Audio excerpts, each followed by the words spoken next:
The Elves and the Shoemaker. There was once a shoemaker who worked very hard and was very honest, but still he could not earn enough to live upon. And at last all he had in the world was gone save just leather enough to make one pair of shoes. Then he cut his leather out, all ready to make up the next day, meaning to rise early in the morning to his work. His conscience was clear and his heart light amidst all his troubles. So he went peaceably to bed, left all his cares to heaven, and soon fell asleep.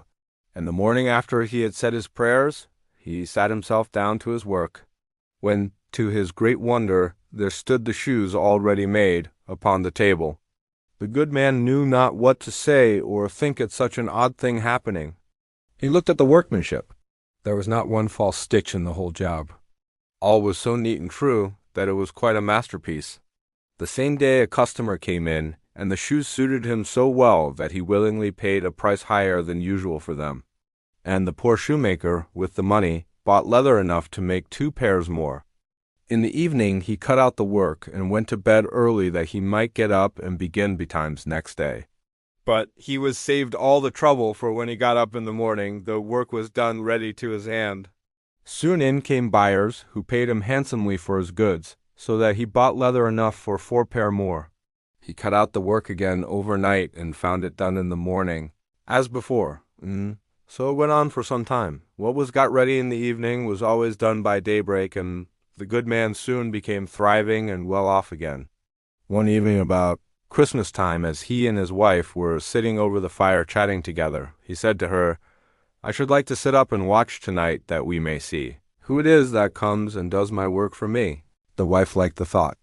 So they left a light burning and hid themselves in a corner of the room behind a curtain that was hung up there, and watched what would happen. As soon as it was midnight there came in 2 little naked dwarfs, and they sat themselves upon the shoemaker's bench, took up all the work that was cut out, and began to ply with their little fingers, stitching and wrapping and capping away at such a rate, that the shoemaker was all wonder, and could not take his eyes off them. And on they went, till the job was quite done, and the shoes stood ready for use upon the table. This was long before daybreak, and then they bustled away as quick as lightning. The next day the wife said to the shoemaker, "These little wights have made us rich, and we ought to be thankful to them, and do them a good turn if we can. I am quite sorry to see them run about as they do, and indeed it is not very decent, for they have nothing upon their backs to keep off the cold.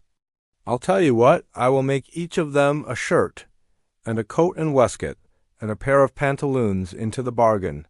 And you make each of them a little pair of shoes?" The thought pleased the good cobbler very much.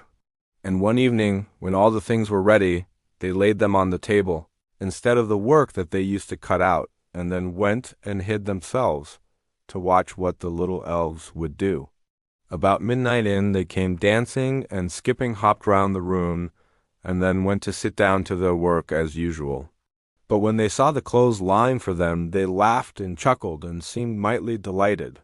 Then they dressed themselves in the twinkling of an eye, and danced and capered and sprang about, as merry as could be, till at last they danced out at the door and away over the green.